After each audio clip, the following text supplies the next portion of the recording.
दोस्तों, आज हम दुनिया के सबसे आकर्षक आश्चर्यों में से एक की यात्रा पर निकल रहे हैं, जहां तालाब उबल रहे हैं, जमीन से भाप उठती है और जीवंत रंग परिदृश्य को इंद्रधनुष की तरह चित्रित करते हैं। We are going to the Grand Prismatic Spring. यह स्थान इतना अविश्वसनीय है कि यह आपको वास्तविकता पर सवाल उठाने पर मजबूर कर देता है। इसलिए होल्ड टाइट, क्योंकि हम घने हरे भरे जंगलों से होते हुए इसके प्रतिष्ठित पश्चिमी प्रवेश द्वार से येलोस्टोन नेशनल पार्क में प्रवेश करते हैं। So let's not waste any time, let's go.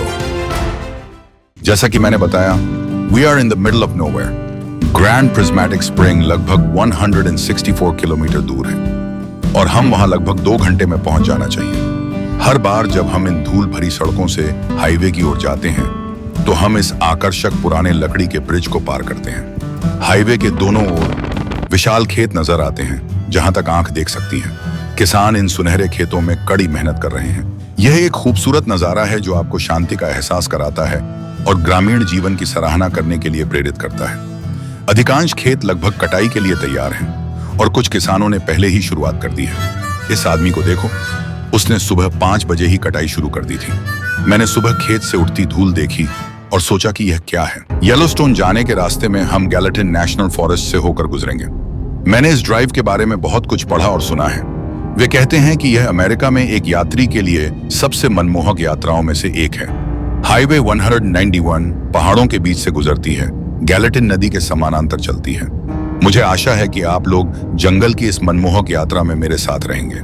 गैलेटिन gateway से रवाना होते हुए हमारी यात्रा खेतों के विशाल प्लेन्स से शुरू होती है, जहां किसान गेहूं, अल्फाल्फा, बार्ली जैसी फसलों की खेती करते हैं। दूर दूर पर मुश्किल से दिखाई देने वाले दूर के पहाड़ हमें आगे बुला रहे हैं। जैसे जैसे हम करीब आते हैं, you can see that the landscape is really changing. ये जो आप दोनों तरफ देख रहे हैं, ये किसानों के घर हैं। ईच परिवार ने अपने परिसर को लकड़ी की बाड़ से घेरा हुआ है। हर एक परिवार के पास सैकड़ों एकड़ कृषि भूमि है।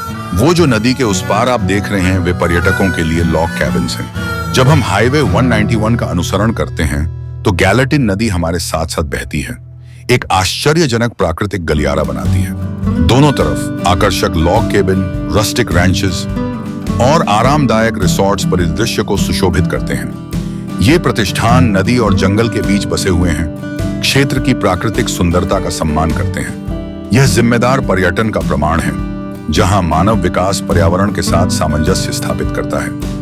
यह कुछ ऐसा है जो हम भारत में शायद ही कभी देखते हैं, जहां भीड़भाड़ और अनियंत्रित निर्माण अक्सर हमारे जंगलों की प्राकृतिक सुंदरता को डिस्ट्रॉय कर रहे हैं। नदी और जंगल के बीच की ये नैरो विलेजेस पूरी तरह से पर्यटन पर निर्भर हैं। ये ऐतिहासिक घर और खेत जो कभी साल भर रहने वाले थे, अब मुख्य रूप से छुट्टियों के किराए के रूप में उपयोग किए जाते हैं। स्थानीय निवासी शहरों में चले गए हैं। इस समुदाय का अस्तित्व पर्यावरण संरक्षण से गहराई से जुड़ा हुआ है।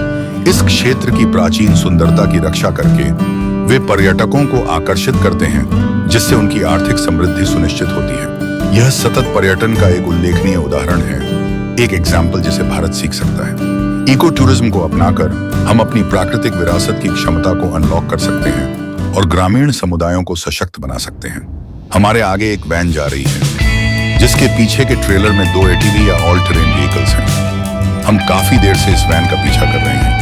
येलोस्टोन जैसे राष्ट्रीय उद्यानों और अन्य संरक्षित क्षेत्रों में आम लोगों के लिए कैंप करने के लिए फैसिलिटीज हैं। यहाँ कैंप करके आप पैदल, दौड़कर, साइकिल चलाकर, ATV, घोड़े आदि के माध्यम से अनुमत मार्गों से जंगल में यात्रा कर सकते हैं। इस हाईवे पर दिखने वाले ट्रकों को छोड़कर सभी वाहन आसपास के राष्ट्रीय उद्यानों में समय बिताने आने वाले यात्री हैं। इन लोगों की तरह जिन्हें फिशिंग का शौक है। इनमें से मोस्ट लोग फ्लाई फिशिंग नामक के एक तकनीक के लिए यहाँ आए हैं, या फिर ऐसे बाइकर्स की तरह जो थोड़ी साहसिक यात्राएं पसंद करते हैं। मोंटाना में आप सड़कों पर बहुत सारे पिकअप ट्रकों को ट्रेलर खींचते हुए देखेंगे। लोग इन ट्रेलरों को कैंप साइट्स पर ले जाते हैं ताकि वे बिना ठहरने की चिंता किए इलाके की खोज कर सकें। कुछ लोग तो हफ्तों या महीनों तक नेशनल पार्क्स की खोज करने के लिए इन कैंपर्स में रहते हैं। आप इन कैंपर्स को हाईवे के किनारे खड़े देखेंगे, जो खास जगहों पर पार्क किए जाते हैं। इनमें से कई निजी तौर पर नहीं, बल्कि रेंटल कंपनियों द्वारा किराए पर दिए जाते हैं। ये कैंपर काफी अच्छे से सुसज्जित होते हैं। सोने की जगह, किचन और यहाँ तक कि बाथरूम भी होता है। बेशक इन सुविधाओं के साथ पानी की जरूरत और वेस्ट डिस्पोजल की भी जरूरत होती है। नेशनल पार्क अथॉरिटीज ने कैंप साइट्स पर स्टेशंस बनाए हैं ताकि कैंपर्स इन जरूरतों को पूरा कर सकें। वह पाइन के पेड़ों से ढकी हुई ढलान वाली पहाड़ियां जो कभी क्षितिज को छिपाती थीं, अब नहीं रहीं। उनके स्थान पर मैदानों से घिरी हुई छोटी छोटी पहाड़ियां आ गई हैं। गैलेटिन नदी अब पहले जैसी उग्र नहीं है। यह अब इन पहाड़ियों के बीच के मैदानों से बहुत शांत रूप से बहती है। दक्षिणी हिस्से में अब केवल घास के मैदान ही दिखाई देते हैं। लग रहा है कि हम अब गैलेटिन येलोस्टोन बाउंड्री के करीब हैं। मछली पकड़ने और ट्रेल्स एक्सेस करने के लिए लोग कई जगहों पर सड़क के किनारे अपनी गाड़ियां पार्क कर रखी हैं। अगर आपके पास लाइसेंस है तो अमेरिका के नेशनल फॉरेस्ट में आप मछली पकड़ सकते हैं। जंगल के बीच में यहाँ कुछ लोग रोड वर्क कर रहे हैं। आप जो देख रहे हैं वह गैलेटिन फॉरेस्ट और येलोस्टोन फॉरेस्ट को अलग करने वाली बाउंड्री है। उस बोर्ड के एक तरफ येलोस्टोन नेशनल पार्क लिखा है और दूसरी तरफ गैलेटिन नेशनल फॉरेस्ट लिखा है। रोड वर्क के चलते यहाँ एक तरफ से ही व्हीकल्स को गुजरने की अनुमति है, इसलिए हमें थोड़ी देर के लिए यहाँ रुकना होगा जब तक कि सभी वाहन यहाँ से निकल न जाएं। इस बीच हम आसपास के खूबसूरत नजारों का लुत्फ उठा सकते हैं। इस हाईवे पर चलने वाले ज्यादातर गाड़ियां नेशनल फॉरेस्ट में आने वाले ट्रैवलर्स और एक्सप्लोरर्स के हैं। यह एक इंटरस्टेट हाईवे होने के कारण यहाँ ट्रकों की संख्या काफी अधिक है। आप अक्सर यहाँ इस तरह एक बड़े ट्रक के पीछे एक और बड़ा ट्रेलर खींचते हुए देख सकते हैं। अमेरिका में बिकने वाली गाड़ियों में से लगभग 20% पिकअप ट्रक हैं। ये इतने लोकप्रिय हैं क्योंकि ये बहुमुखी, टिकाऊ और अमेरिकी संस्कृति का एक हिस्सा बन चुके हैं। किसान, निर्माण कर्मचारी, बाहरी गतिविधि करने वाले लोग और परिवार सभी पिकअप ट्रकों का इस्तेमाल करते हैं।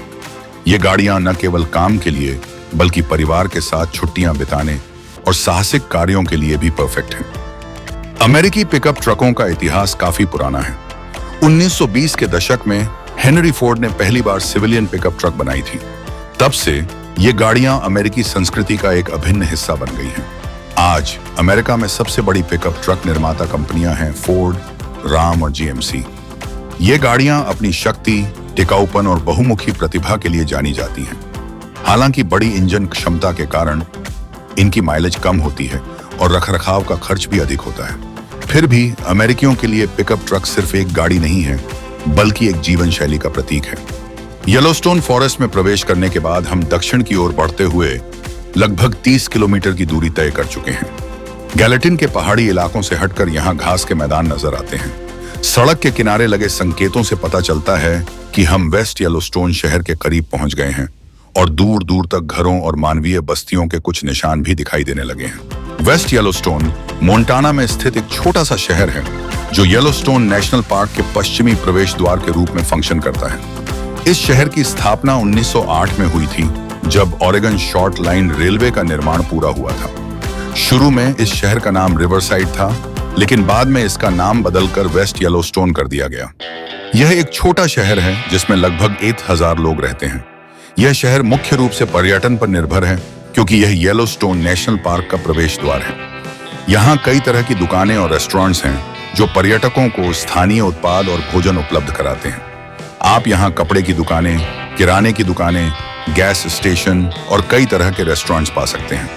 इसके अलावा यहाँ कई आउटडोर गियर स्टोर भी हैं जो पार्क में जाने वाले लोगों के लिए आवश्यक सामान उपलब्ध कराते हैं। येलोस्टोन नेशनल पार्क का इतिहास काफी पुराना है।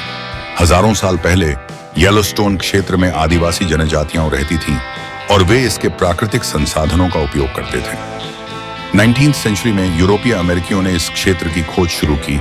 साल 1872 में अमेरिकी कांग्रेस ने येलोस्टोन नेशनल पार्क की स्थापना की, जिससे यह दुनिया का पहला राष्ट्रीय उद्यान बन गया। इस ऐतिहासिक निर्णय के पीछे का विचार था कि इस खूबसूरत और अद्वितीय क्षेत्र को संरक्षित किया जाए और भविष्य की पीढ़ियों के लिए सुरक्षित रखा जाए। हमें अब यहाँ से एक पास लेना है। येलोस्टोन नेशनल पार्क में प्रवेश करने के लिए आपको एक प्रवेश पास की आवश्यकता होती है। यह पास एक निश्चित टाइम के लिए होता है और एक बार खरीदने के बाद आप उस पीरियड के दौरान पार्क में जितनी बार चाहें उतनी बार प्रवेश कर सकते हैं। येलोस्टोन के वेस्ट एंट्रेंस से ग्रैंड प्रिज्मेटिक स्प्रिंग तक लगभग 35 किलोमीटर का सफर है। पाइन के जंगलों के बीच से होकर बहने वाली मैडिसन रिवर के समानांतर छोटी पहाड़ियों के बीच से एक घुमावदार रास्ता है। छुट्टियों के मौसम में इस रास्ते पर काफी भीड़ होती है। कैंपर वैन, ट्रेलर और अन्य वाहनों से हजारों लोग यहाँ आते हैं। अमेरिका में आमतौर पर लोग एडवेंचर या प्रकृति में टाइम बिताने के लिए जंगलों में जाते हैं। लेकिन येलोस्टोन के इस हिस्से में लोग ग्रैंड प्रिज्मेटिक स्प्रिंग और ओल्ड फेथफुल गीजर जैसे अद्भुत नजारों को देखने आते हैं। इन सभी आकर्षणों तक डिफरेंटली एबल्ड और सीनियर लोगों के लिए भी पहुंच आसान बनाने के लिए रैंप बनाए गए हैं। इसलिए हर उम्र के लोग यहाँ छुट्टियां मनाने आते हैं। हम जिस ग्रैंड प्रिज्मेटिक स्प्रिंग को देखने जा रहे हैं उसका हिस्सा मिडवे गीजर बेसिन अब नजदीक आ रहा है। ज्वालामुखी गतिविधियों से जुड़ी जियोथर्मल एक्टिविटीज अब स्पष्ट रूप से दिखाई दे रही हैं। मिट्टी में रासायनिक पदार्थों की मौजूदगी के कारण इस गीजर बेसिन के आसपास बड़े पेड़ पौधे नहीं उग पाते हैं। जगह जगह जमीन से भाप और धुआं निकलता हुआ दिखाई दे रहा है। येलोस्टोन में कई भूतापीय क्षेत्र हैं क्योंकि यह एक वोल्केनिक हॉटस्पॉट पर स्थित है। यहाँ आइडेंटिफिकेशन के लिए इन क्षेत्रों को विभिन्न गीजर बेसिन में विभाजित किया गया है। हम अभी मिडवे गीजर बेसिन में हैं, जहाँ ग्रैंड प्रिज्मेटिक स्प्रिंग स्थित है। यहाँ और भी कुछ गर्म पानी के झरने हैं, जिनमें दुनिया के सबसे बड़े 2 झरने भी शामिल हैं। ये है एक्सेल्सियर गीजर। यह गीजर एक बार दुनिया का सबसे बड़ा गीजर हुआ करता था। इसका तापमान तकरीबन 200 degree Fahrenheit and size 276 by 328 feet इसे एक खौफनाक दृश्य बनाता था। हालांकि इसकी शक्ति धीरे धीरे कम हो गई। 1880 के दशक में इसके विस्फोट कम हो गए और धीरे धीरे रुक गए। अब यह एक शांत थर्मल स्प्रिंग है जो हर मिनट हजारों गैलन गर्म पानी छोड़ता है। इसके क्रेटर के अंदर उबलता हुआ पानी और भाप का एक घना बादल इसकी पूर्व शक्ति की याद दिलाता है।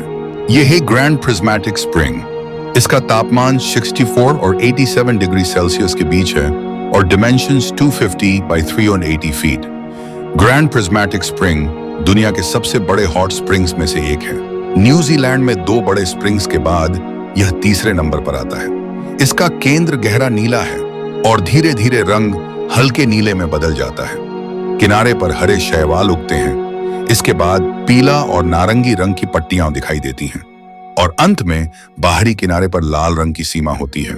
अक्सर भाप इस स्प्रिंग को ढक लेती है, जो इसके चमकीले रंगों को और भी खूबसूरत बना देती है। हर मिनट यह स्प्रिंग लगभग 560 गैलन पानी छोड़ता है। This is called opal pool. इसका नाम इसके ऑपल जैसे रंगों से आया है और इसको टर्कोइज पूल कहा जाता है, जो अपने टर्कोइज रंग के कारण इसका नाम प्राप्त करता है। Midway Geyser Basin Firehole नदी में भारी मात्रा में भूतापीय रूप से गर्म पानी छोड़ता है, जिससे नदी का तापमान काफी बढ़ जाता है। यह गर्म पानी एक अनूठा इकोसिस्टम बनाता है, जो विभिन्न गर्मी पसंद सूक्ष्म जीवों का समर्थन करता है। ये सूक्ष्म जीव अपने चमकीले रंगों के साथ आसपास की मिट्टी और सेडिमेंट्स के शानदार रंगों में योगदान करते हैं। इन एक्सट्रीम कंडीशंस से निकाले गए सूक्ष्म जीवों ने मानवता को कई महत्वपूर्ण तरीकों से लाभ पहुंचाया है। मानव जीनोम के अनुक्रमण से लेकर पीसीआर तकनीक के विकास तक इनका प्रभाव गहरा है। येलोस्टोन सिर्फ एक राष्ट्रीय उद्यान नहीं है, बल्कि इसके असाधारण भूतापीय गुणों के लिए भी जाना जाता है। येलोस्टोन के नीचे वैज्ञानिकों ने 5 से 50 किलोमीटर की गहराई के बीच स्थित मैग्मा चैम्बर खोजे हैं। ये चैम्बर सभी भूतापीय घटनाओं का मूल कारण है। इनकी उपस्थिति येलोस्टोन को एक सुपर वोल्कानो के रूप में वर्गीकृत करती है। भूवैज्ञानिक रिकॉर्ड बताते हैं कि यह सुपर वोल्कानो उत्तरी अमेरिका के अतीत में कई बार फटा है। जैसे जैसे उत्तरी अमेरिकी महाद्वीप नीचे की लावा पर दक्षिण पश्चिम की ओर जाता है, इन प्राचीन विस्फोटों के प्रमाण मुख्य रूप से येलोस्टोन के दक्षिण पश्चिम में पाए जाते हैं। येलोस्टोन के दक्षिण पश्चिम में स्थित स्नेक रिवर प्लेन लाखों वर्षों के ऐसे विस्फोटों और महाद्वीप के पश्चिम की ओर बढ़ने का संचयी परिणाम माना जाता है। सामान्य ज्वालामुखियों के विपरीत येलोस्टोन में पर्वतीय शिखर नहीं है। इसके बजाय वैज्ञानिकों ने लगभग 65 किलोमीटर में फैले एक कैल्डेरा की पहचान की है। यह सुपर वोल्कानो की एक सामान्य विशेषता है। ये कैल्डेरा तब बनते हैं जब बड़ी मात्रा में लावा तेजी से बाहर निकलता है, जिससे एक खालीपन पैदा होता है, जिससे ऊपरी सतह ढह जाती है। पिछले 2 मिलियन वर्षों में 3 विशाल विस्फोटों के लिए जिम्मेदार येलोस्टोन के नीचे मैग्मा चैम्बर अभी भी सक्रिय है। यह चैम्बर पार्क की शानदार भूतापीय विशेषताओं का स्रोत है।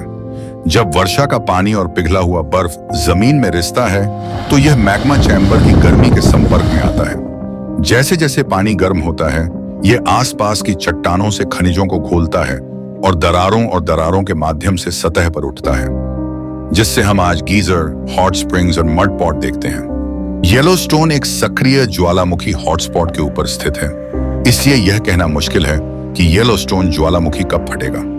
अगर ऐसा कोई विस्फोट होता है तो यह दुनिया की आबादी के एक बड़े हिस्से को मिटा देगा। इसके बारे में अधिक जानने के लिए येलोस्टोन ज्वालामुखी के बारे में एक बीबीसी डॉक्यूमेंट्री का लिंक विवरण में जोड़ा गया है। यह वीडियो यहीं समाप्त होता है। येलोस्टोन के बारे में अधिक जानकारी के साथ अगले वीडियो में मिलते हैं। तब तक के लिए धन्यवाद और नमस्ते।